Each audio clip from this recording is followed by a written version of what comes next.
Alright, so we're in the close air distance positions, and as the green Terran, you have InfowYen spawning on the left side of the map, and on the bottom, very bottom of the map, we have FXOptikZero as the pink Protoss.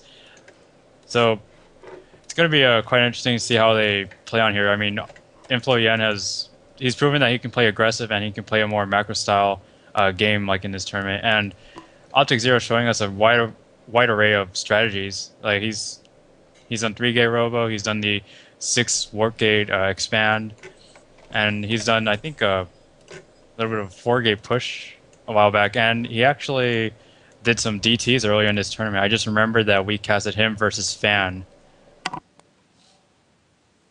Which was a very good game and Yeah, entertaining.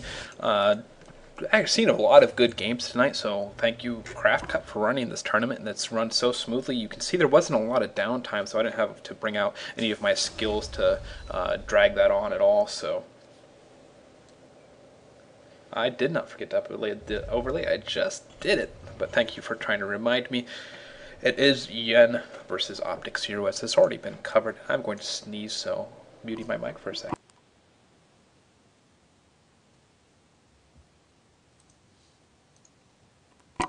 And I thought Jenna would fill in that gap of silence. But for some reason, I thought it was going to be really quick and you would just pop back in, but nope. But all right, so it looks like OptikZero scouting air. He's going to find out that his opponent was exactly in the close air distance, and he realized that he's nowhere near the vertical or the closest rush. And it looks like from the timing of the scout, I think InfowYen should know, but he hasn't rallied anyway, so it looks like the InfowYen going to be scouting directly horizontal from where he's at, and he's going to find out the air distance position. So InfowYen probably should be thinking about, hopefully we see cloaked banshees, but it looks like he's going to be going 2 racks with his aggressive style that we've been seeing. While on OptikZero's side, it looks like it could be I'm going to probably say a 3-gate robo. I'm probably going to eat my words, but it's really hard to predict. He only had 2 guys on that one geyser for a while. He just got 3 guys on there, so I was afraid he wasn't going to realize that. And there's the 1-gate robo. Oh, you were close. You were off by 2 gates. Yeah.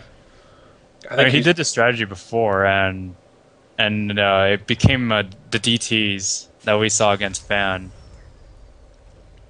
He may just be worried about cloaked banshees coming out, which I have not seen all day, which has really surprised me. And clearly Yen is not going for that strategy right now, as he is going to go for that early aggression with those marauders. And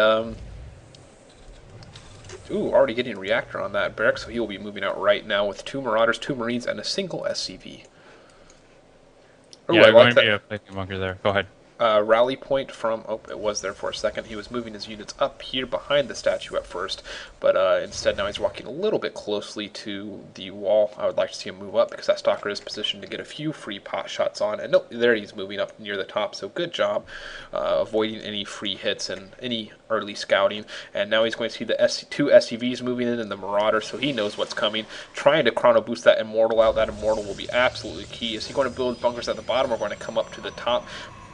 Immortal finishing just now. Perfect timing on that Immortal. This is not going to work very well. Look how fast that Marauder's life drops. The Marines are desperately trying to take out that Immortal. The Immortal getting trapped behind the SCV is very nice with that one. Oh, he takes out the Immortal. Very nice, but looks like he will be able to clean this up without too much of a problem. Even canceling the bunker because he knows this push has indeed failed. So not going to see the great game-ending push that we saw the first in the quarterfinals, I believe. Yeah, he definitely just he actually streamed his units into the base and just pretty much ended the game there. So it looks like he's going for a 2nd gateway, but he's going for that warp prism. And the last time we saw that, it was the Dark Templars, and that's exactly what he's going to be going for. So he's going to be taking that warp prism, flying it across, and he's going to be doing tons and tons of damage onto that mineral line, and possibly some other real army units as well. And it looks like InfowYen is expanding to the gold expansion, so playing aggressive already. I love that play. Might as well go for the gold because I get to say that stupid comment. Now, I'm very curious to see if he's going to go for the planetary fortress or for the orbital command. And since there's not an engineering bay going up right now, I'm very curious to see this. Here comes another push from Yen, but this will be easily repelled as he will have enough energy very soon. I wanted to see if he drops a mule or not. If he drops a mule very quickly here, then he will not be able to scan, but if he keeps that scan around, he will be fine. And here comes the push from InfowYen, going to try to force this expansion to cancel. He could very well succeed at it. The Dark Shrine has just finished, so he can warp in some Dark Templars.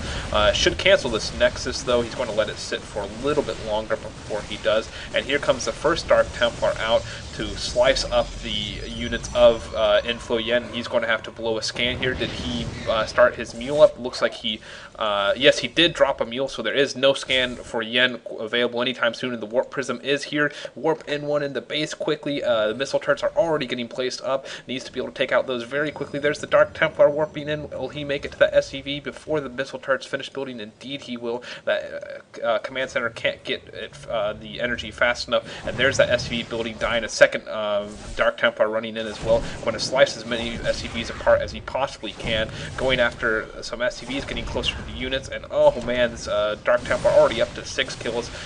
Missile turret near the front of the base, so going to be able to stop that one Dark Templar from running in, but these two have been causing so much damage. There is enough energy on that orbital command to scan. He's splitting up his Dark Templars, which is the smart thing to do for him. That way, one scan does not kill both Dark Templars. So we have 2 more Dark Templars warping in here, and a missile turret being done. So a scan going out, killing at least 1 DT. But there are 3 more just right outside the base. And ooh, he almost ran into the... He is running into it, but he wants to kill that missile turret before it finishes. It looks like it will get done. He needs to kill that SCV. It does. Finishes. Those 2 Dark Templar are trapped, and a great job from InfowYen, but he is very low on SCVs. He is down to 13 to 31 harvesters. Those DTs have been brutal. There's a missile turret here at the planetary fortress, so he will be fine against any more DT harass, and he does find this Warp Prism as well. Stemming up to kill it, he does get it. Very nice play, and it looks like it was the, it ended up being a 3-gate robo, but it was a very, very aggressive play by FXOptikZero and both players already. Like we saw the push up by InfowYen, but he was forced back to deal with those DTs. And it looks like that gold expansion is actually getting saturated, and he did go for the planetary fortress instead of the orbital command. Planetary Fortress is a beautiful idea now because he doesn't even have to worry about having units over there to protect against DTs.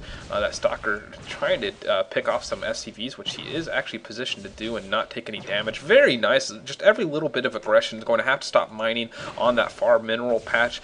These SCVs, because of the auto mining, are going to keep running over there. That's going to cause Yen some problems until here comes his army. Yep, poor Stalker dying. And we have a proxy pylon place at the looks like the top left position here, and I guess when he engages, or he may want to harass with DTs. I don't know if that was the end of it, but oh, and it also looks like InfowYen is going to be pushing out here. Yep, this is a very key push for InfowYen. He needs to be able to take this out, but there should be oh, that is a very weak pylon warping in some zealots, but that pylon is going to live, so he'll be absolutely fine.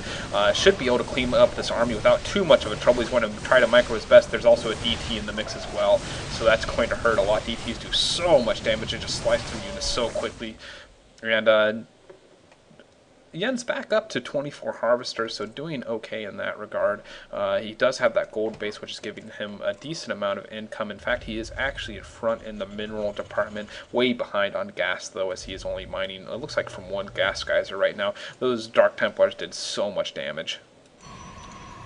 And I'm wondering when FXOptikZero is going to be going for the counterattack. I mean, he's got... Oh, never mind. He's getting a Colossus out, so I think he may want to think about it when he gets some more gateway units, but definitely when that Colossus comes out, he's going to be looking to push out here and maybe try to end this gold expansion as well. He was trying to peek in with that DT, but looks like have such a long detection range. You know, I've actually never found out how far they can detect. You know, what the actual range on that is. And I like using the Dark Templar as a scout. That's a very smart idea. But oh, there's a missile turret up there. You knew that. Why did you run up there? It was kind of a wasted Dark Templar right there. Yeah, and it looks like FXOptikZero is going to be going for a second expansion. So, I he I think he knows. Yeah, he does definitely know about this gold expansion. So I think it's safe for him to expand. He is ahead in the harvester count, 47 to 35, and looking at his army composition now, he's got one Colossus on the field, but does it have the? No, it does not have the thermal lances upgrades yet. So, and I think he's just halfway done. Yep. Really cranking out those Colossus. He does have 2 robotics facilities, just cranking them out as fast as possible. That's going to be a huge problem for the Terran to deal with. As you can see, he's just currently building a Raven right now from his 1 starport. He has lifted off another starport when it landed on the reactor that the factory was building, so he will start be able to crank out a lot of Vikings very quickly, but he may go for some medevacs first, since he wants to be able to heal up his army that has stemmed a couple times. Actually, it is completely healed, so I thought he had stemmed a couple times. And it looks like Yen going to be going around here, just going to be scouting with that factory. But as I say that, FXOptikZero is going to be moving out here. So we should be scouting that there are no units, but I think he's going to see that very, very soon. Yen is going to could be in a lot of trouble right here. He's going to bypass that gold. Looks like he just wants to push into the main and end the game right now, which he's very capable of doing. There are no Vikings on the field and 4 Colossus. They're going to do so much damage here. Just needs to make sure he takes out that Raven. There was no point defense drone drop down, so the Stalkers are able to do as much damage as they want. There is a missile turret, but you can watch how fast that fries away. And this looks like it will be GG from Yen, as there's just not a whole lot he can do now. He's going to go into the main base and start taking out everything, and there's the GG. FXOptikZero going up 1-0. Very nice Dark Templar play there from FXOptikZero to beat Yen in the first game of the finals of the Craft Cup number 14. Yep, he has 2 more to go now. So I think it's a $20 grand prize from yes, this. indeed it is.